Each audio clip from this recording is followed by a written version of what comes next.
paz de Cristo é especial. A graça e a paz. Eu quero convidar você para uma reflexão bíblica comigo hoje. E a reflexão que eu quero compartilhar com você para abençoar a sua vida, ela se encontra no Evangelho de Mateus, capítulo 14, a partir do verso 22. E eu quero fazer uma breve reflexão, mas eu espero que a brevidade dessa reflexão ela não seja também breve na aplicação da sua vida. Eu desejo que essa breve aplicação ela possa produzir frutos e mudanças e transformações e leve você a uma reflexão profunda sobre a sua caminhada com Deus, sobre a sua vida com o Senhor. Eu quero compartilhar esse texto com você e acompanhe comigo então a leitura da palavra do Senhor. Logo a seguir compeliu Jesus os discípulos a embarcar e passar adiante dele para o outro lado, enquanto ele despedia as multidões. E despedida as multidões, subiu ao monte a fim de orar sozinho. E caindo a tarde, lá estava ele só. Entretanto, o barco já estava longe, a muitos estádios da terra, açoitado pelas ondas porque o vento era contrário. Na quarta vigília da noite, foi Jesus ter com eles andando por sobre o mar. E os discípulos, ao verem-no andando sobre as águas, ficaram aterrados e exclamaram: "É um fantasma!" E tomados de medo, gritaram. Mas Jesus imediatamente lhes disse: "Tende bom ânimo, sou eu, não temais." Respondendo-lhe Pedro, disse: "Se és tu, Senhor, manda-me ir ter contigo por sobre as águas." E ele disse: "Vem." E Pedro, descendo do barco, andou sobre as águas e foi ter com Jesus. Reparando, porém, na força do vento, teve medo e, começando a submergir, gritou: "Salva-me, Senhor!" E prontamente Jesus, estendendo a mão, tomou e lhe disse: "Homem de pequena fé, por que duvidaste?" Subindo ambos para o barco, cessou o vento. E os que estavam no barco o adoraram, dizendo: "Verdadeiramente és o Filho de Deus." Amém? Querido, eu quero convidar você a uma reflexão. Algumas vezes eu já meditei no próprio programa Graça e Paz sobre esse texto, mas hoje eu gostaria de começar a minha reflexão, a minha meditação, a partir do fim. Tomando a exclamação que os discípulos fazem a respeito da natureza de Jesus, a respeito de quem ele era de fato, e essa declaração ela é espiritual, ela é fruto de uma experiência com Deus.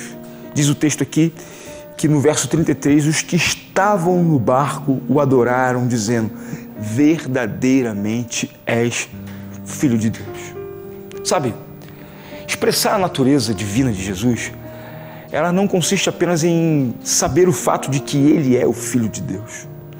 Essa expressão, ela traz para nós, igreja, que cremos e construímos o cristianismo a partir das Sagradas Escrituras, ou seja, o texto bíblico, ele é a base na qual nós fazemos todo o nosso entendimento, cremos e entendemos a nossa fé a partir das Sagradas Escrituras.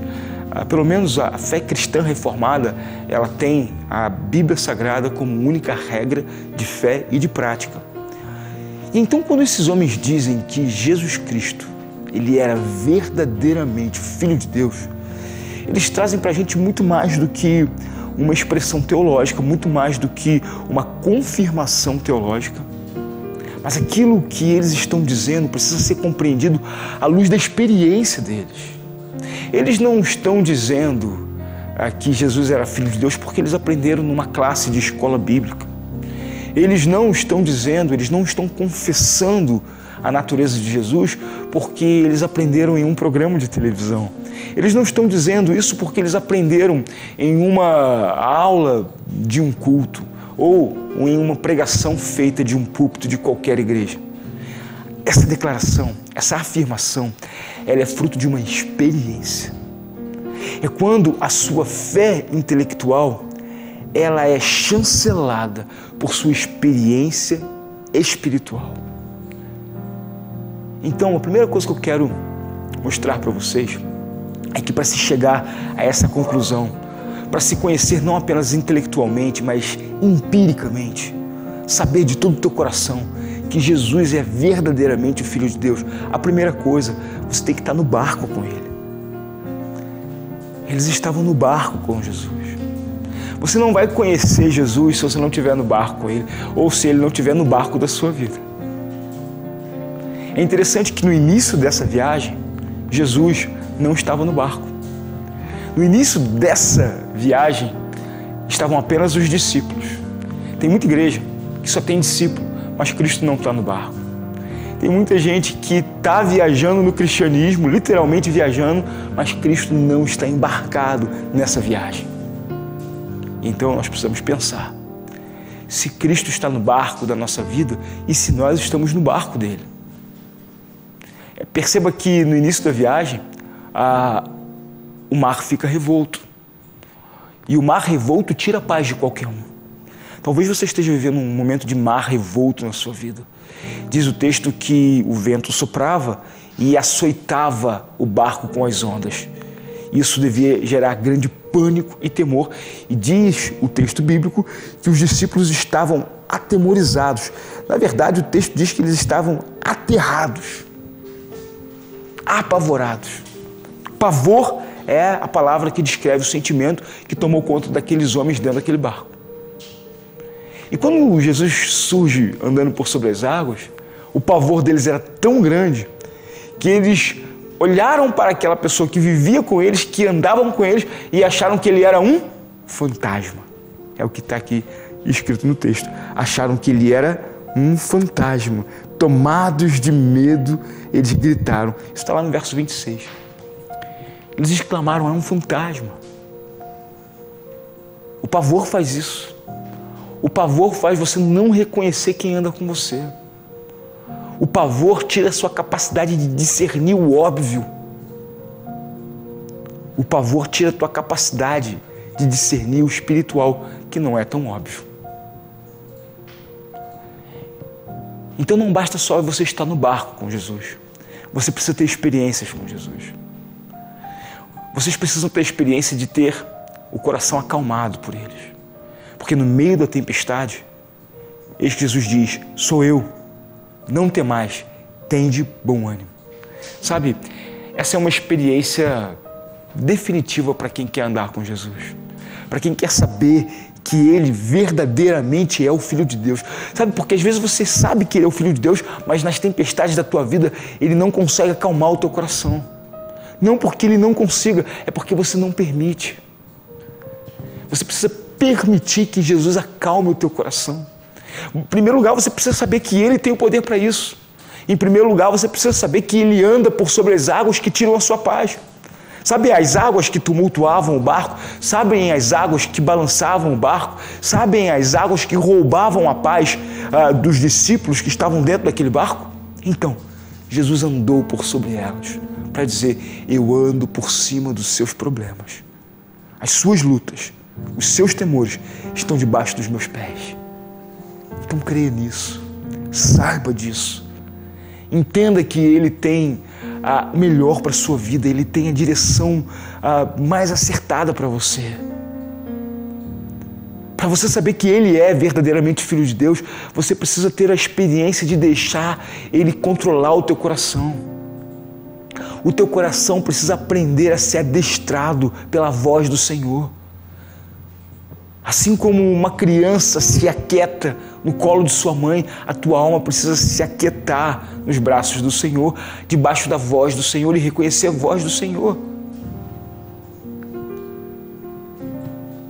Não basta você estar no barco e se aquietar com a voz do Senhor. Você precisa fazer coisas extraordinárias com Deus. Você precisa ter caminhadas extraordinárias com Jesus. Tem muita gente que anda na vida comum da fé, mas nunca deu um passo na vida extraordinária da fé. Andar na vida comum da fé é andar só naquelas diretrizes básicas para você fazer o que é moralmente certo. Mas eu quero te desafiar hoje a dar passos de fé, a dar passos no extraordinário, a buscar aquilo que os seus olhos ainda não conseguem discernir,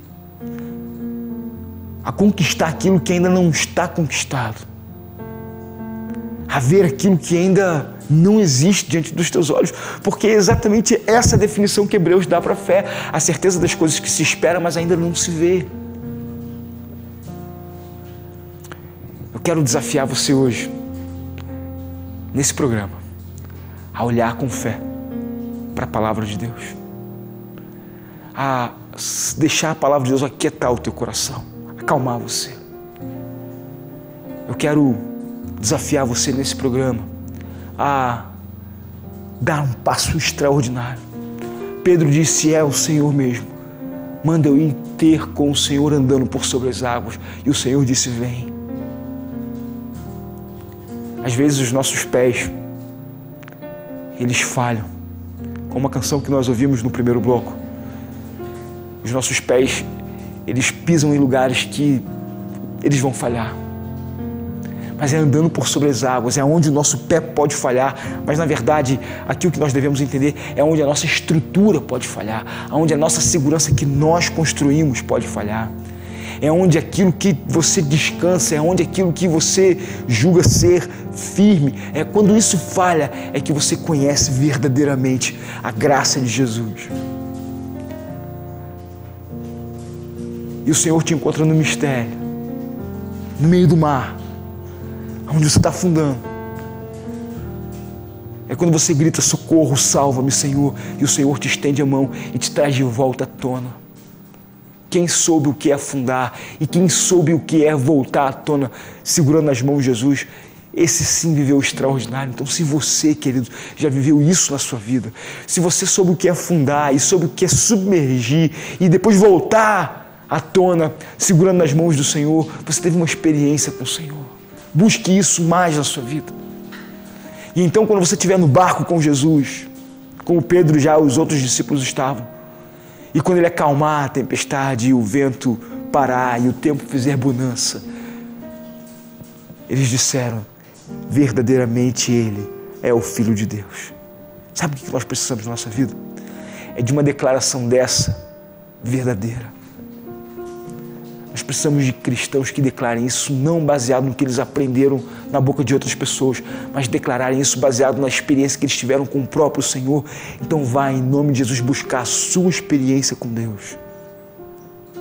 Deixa o Senhor aquietar o teu coração no meio da sua tempestade. Aprenda a andar no impossível com Ele. E quando você estiver no barco com Ele, declare para que todos saibam que Ele é verdadeiramente o Filho de Deus. Que Deus te abençoe. Que a graça do Senhor seja sobre a sua vida. Que você tenha uma excelente semana. A graça e a paz. De coração, irmão, quero te declarar a paz